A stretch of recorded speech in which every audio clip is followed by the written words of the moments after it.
It's time to talk about Assassin's Creed. They're mid. Wait, that's not what I'm here to talk about. Hey everyone, it's Ethan, and I'm trying something new. I'm setting out to beat every single Assassin's Creed game and to do as much as I can in each one. If I manage to 100% the franchise, awesome. But if I hit a wall, I might move on to the next game just to keep the momentum going. I've always been a completionist at heart, just ask my 150,000 plus gamer score. What separates me from others who claim to be the definitive article? I donate to charity in a timely manner. Ha! Got him! Let's get started.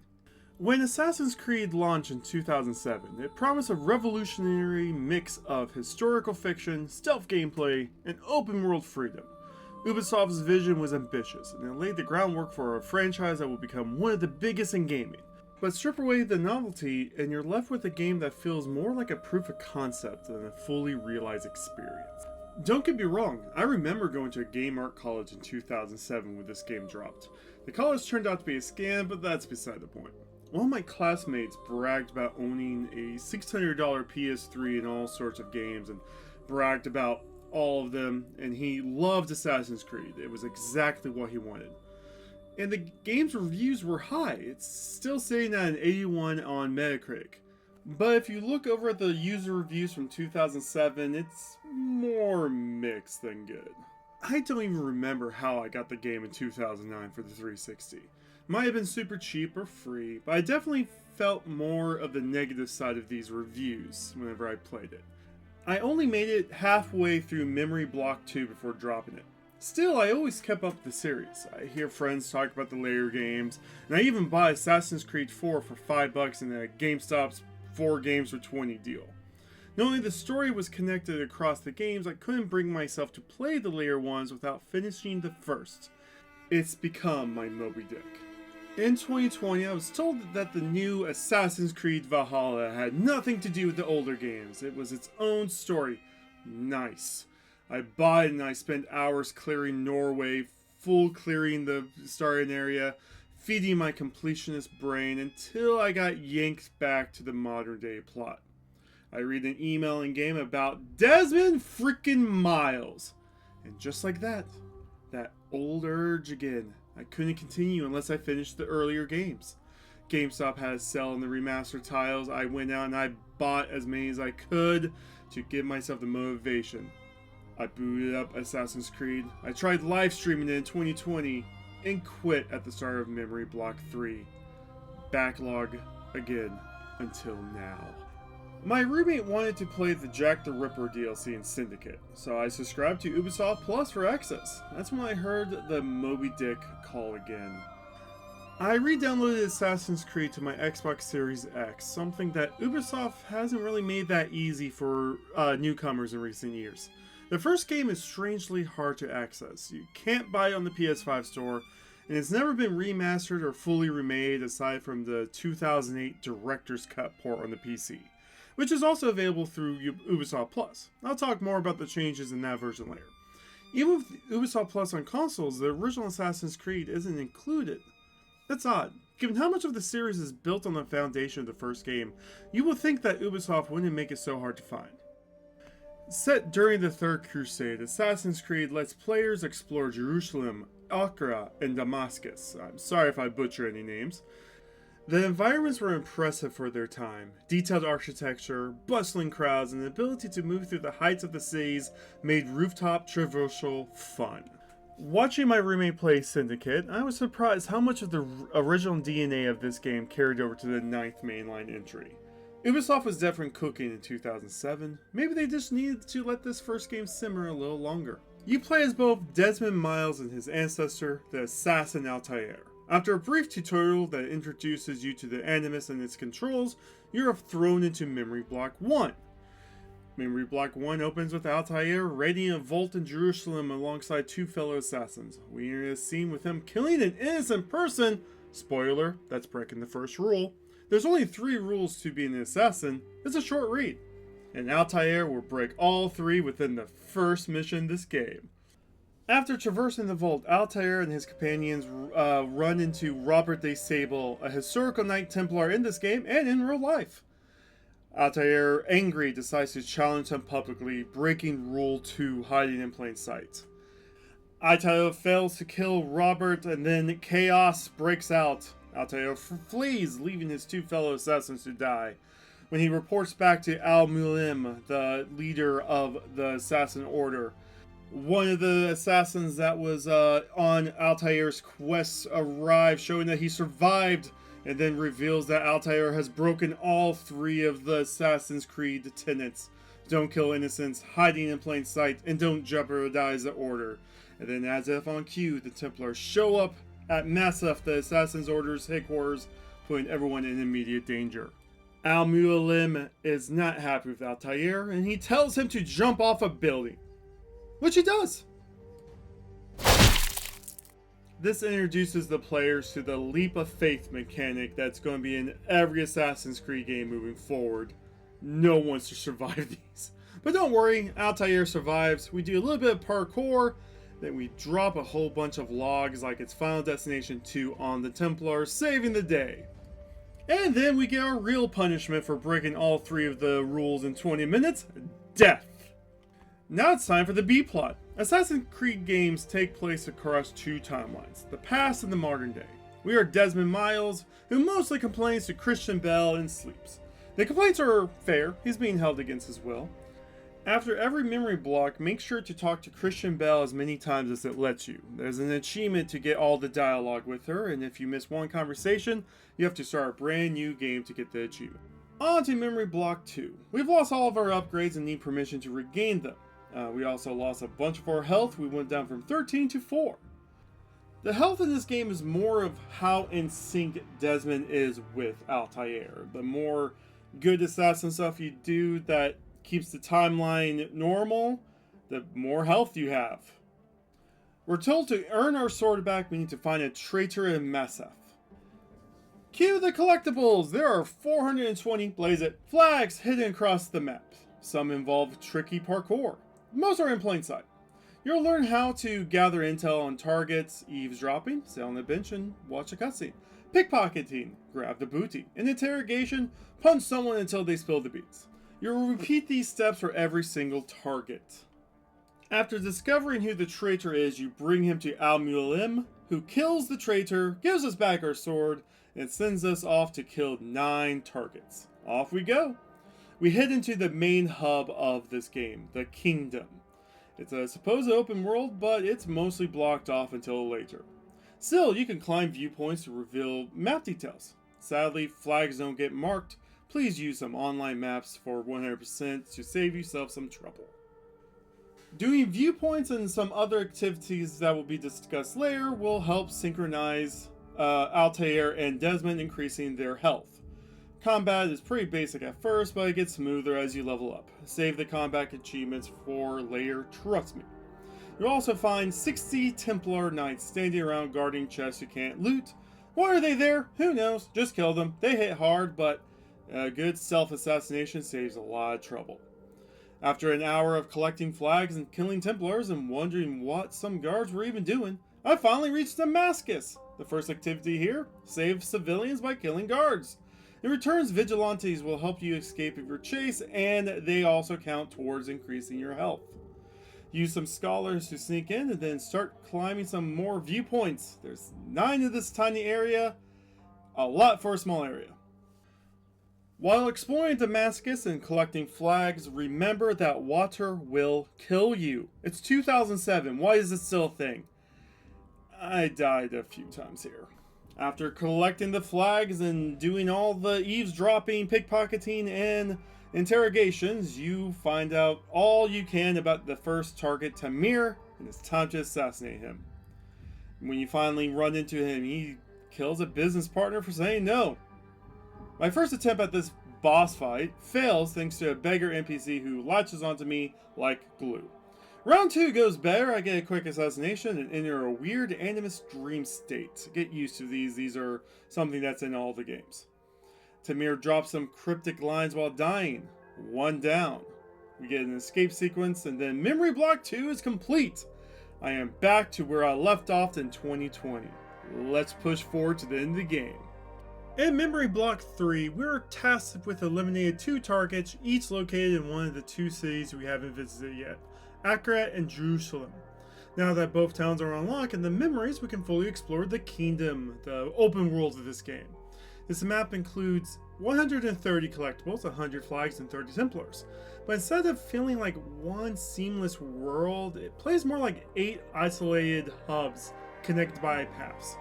These hubs are somewhat interesting, but it makes me wonder if the developers dropped the open world, if this could have worked as a 15 to 18 chapter linear action game. That said, there were some interesting pieces of level design here. For example, I had a great time figuring out a path across some boats to assassinate a Templar while avoiding a large group of guards blocking this dock. The flags actually guided me to this path, which I loved. Using collectibles to teach or suggest routes is a clever touch. But then you get to about 70% of the other flags in Kingdom, and they're just in the middle of nowhere. Most of the Templars also aren't placed in locations that lend themselves to stealthy assassinations. I could be wrong on that, but I'd love to see a video showing all the Templars being killed with stealth in this game. I wish the hubs in the kingdom had more narrative significance. It'd be cool to see the stories behind these southern ruins. They're fun to explore, but there's one collectible out of the full 130 here that you can't access because it requires an ability you don't unlock until Memory Block 4.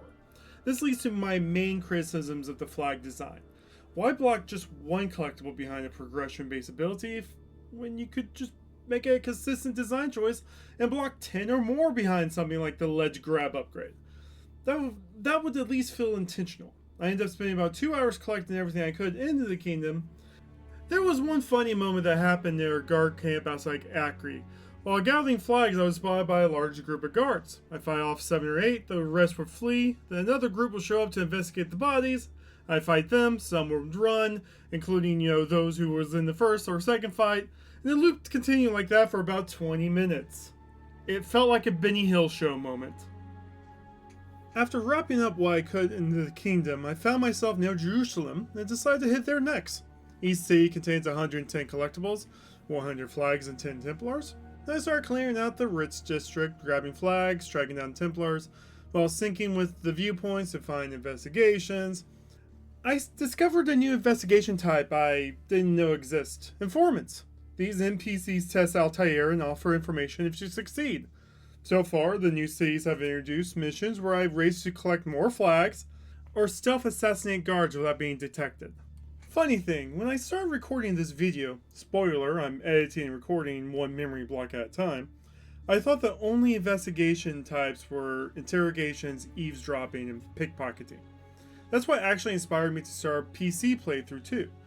The director's cut includes 4 new investigations: rooftop race challenges, where you have to go from one spot to another in a certain amount of time; archer stealth assassinations, similar to the soldier stealth assassinations, but this time it's archers; merchant stand destruction, where you destroy a merchant stand; and informant escorts, where you have to protect an informant. The issue is that the PC version of Assassin's Creed, while being the only version easily available for newcomers, is full of bugs. It freezes constantly. There are Steam guides that can help you fix it if you're okay with messing with IP addresses.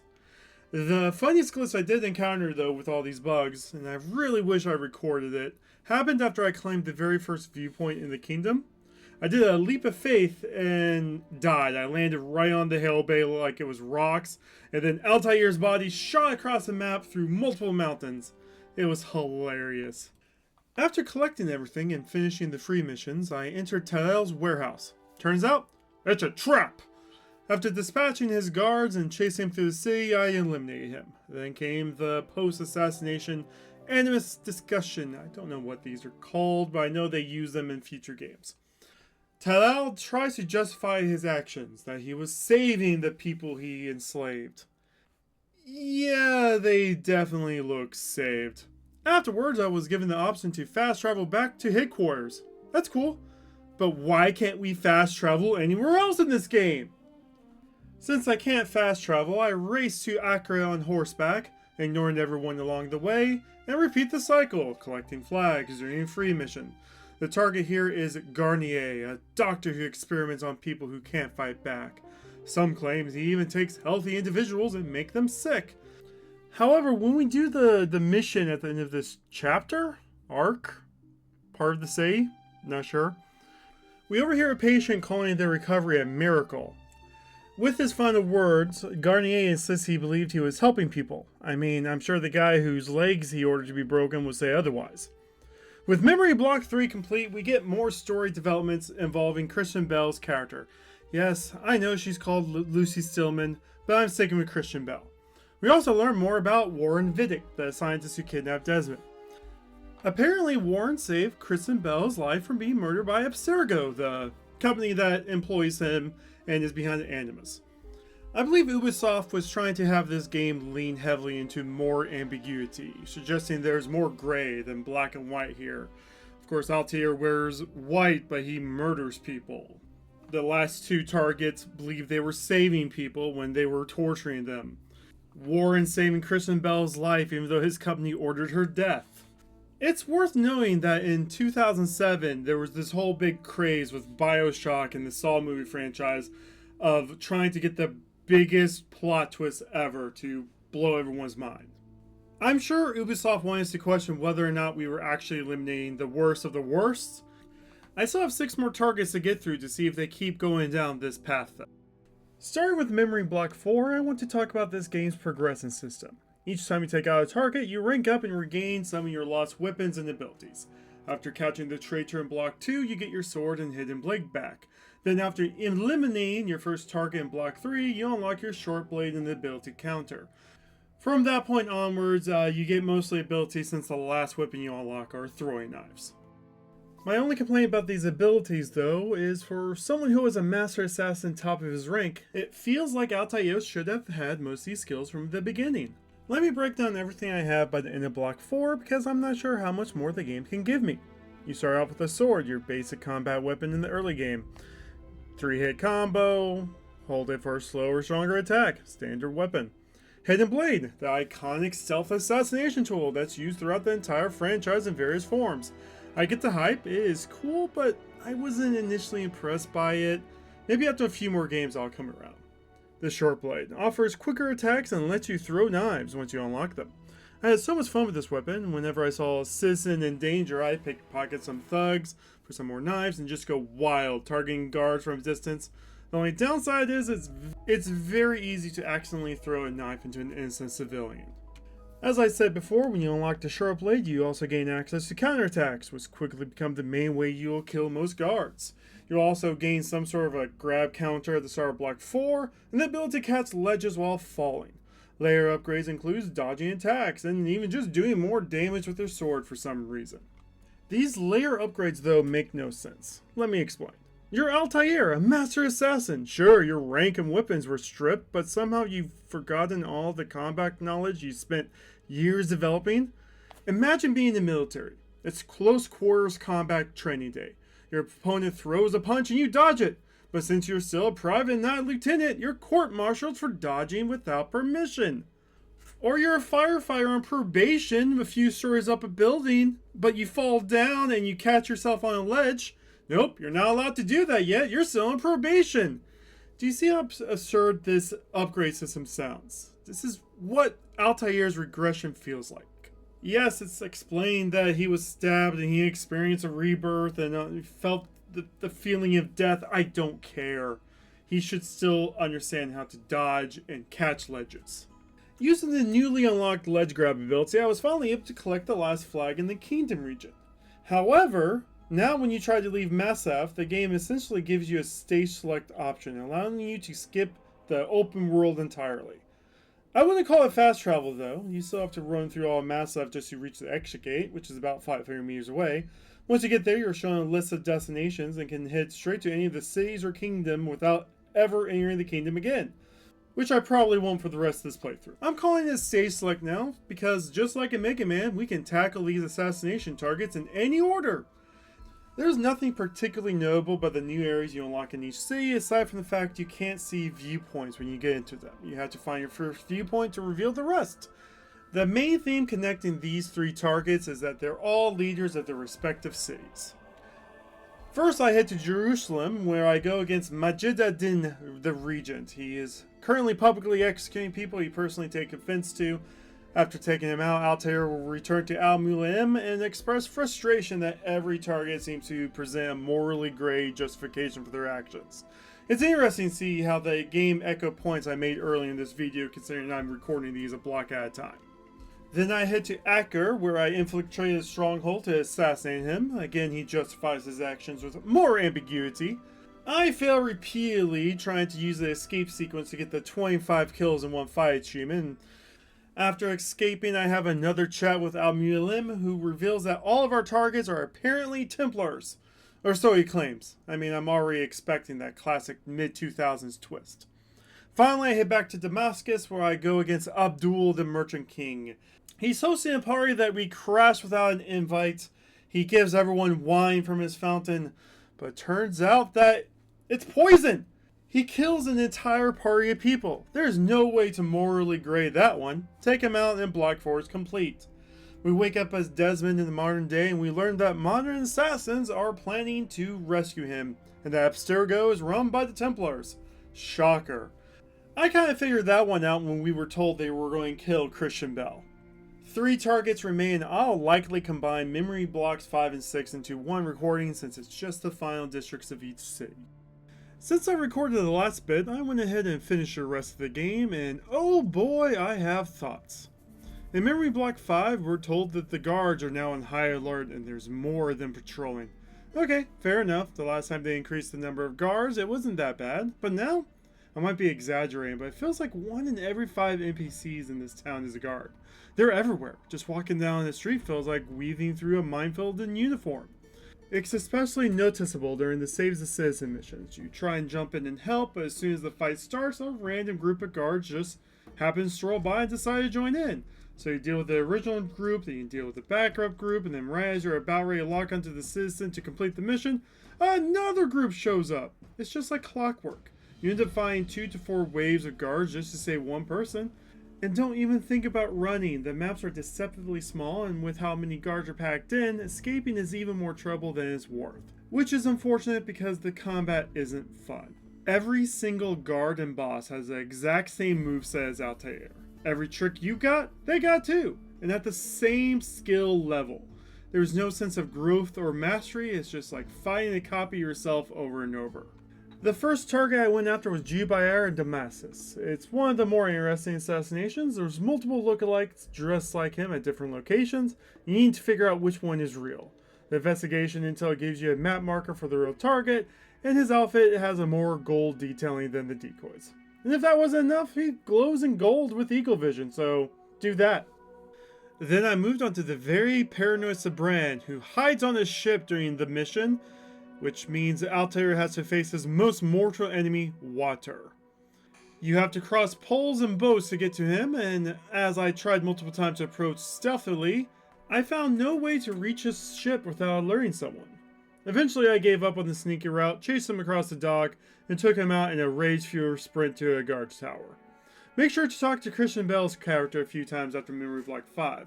You'll get more info about the Piece of Eden, the series MacGuffin, which one of the earlier targets briefly mentioned. On to Memory Block 6 and the final target.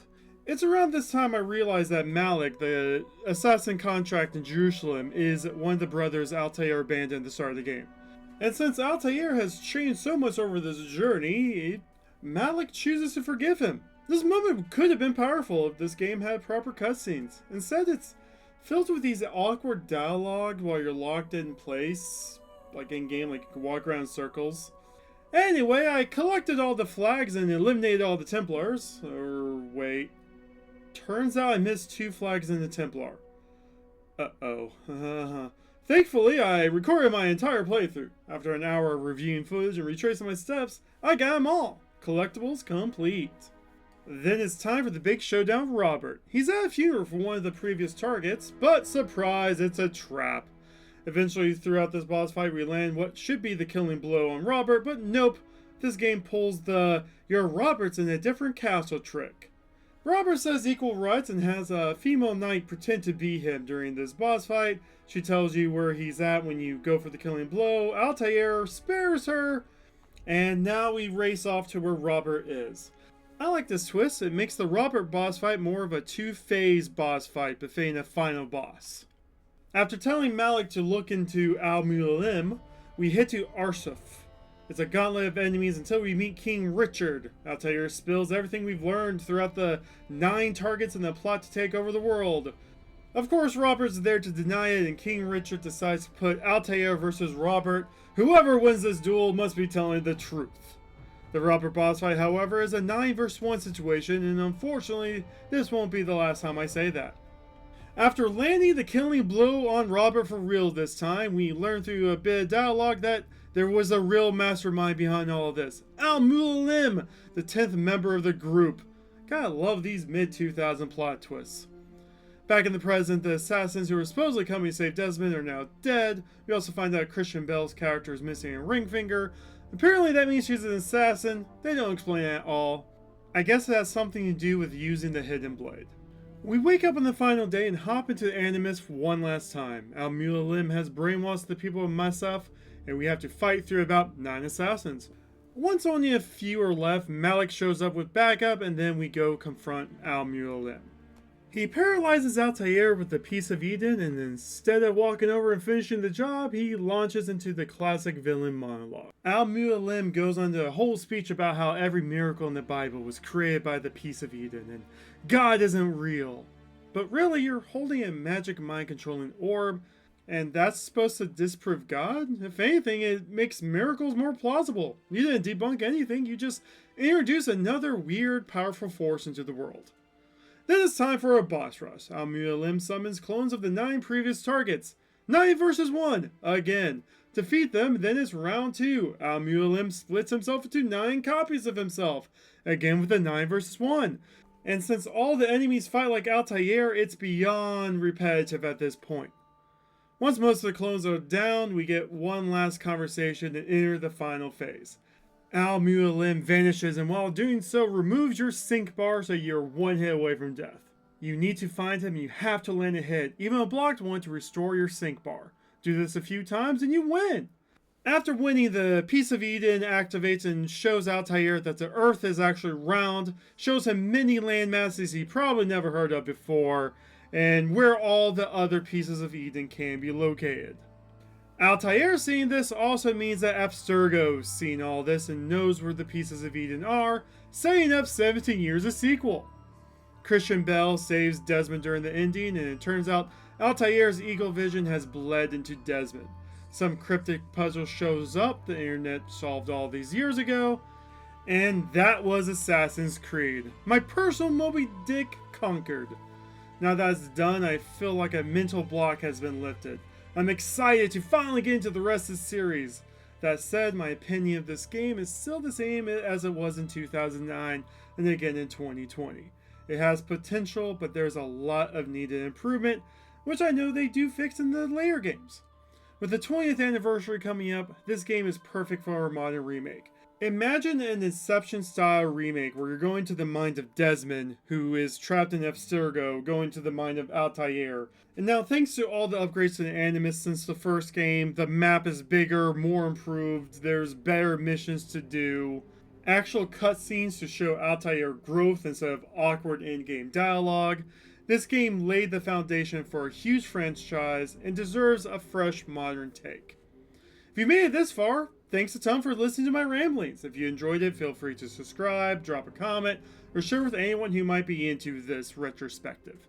Did you play Assassin's Creed at launch? Let me know your experiences. What was your favorite moment from the game? Next up, Altair's Chronicles on the DS. A fun little... wait, it's made by Gameloft? Wish me luck. Until next time, bye for now.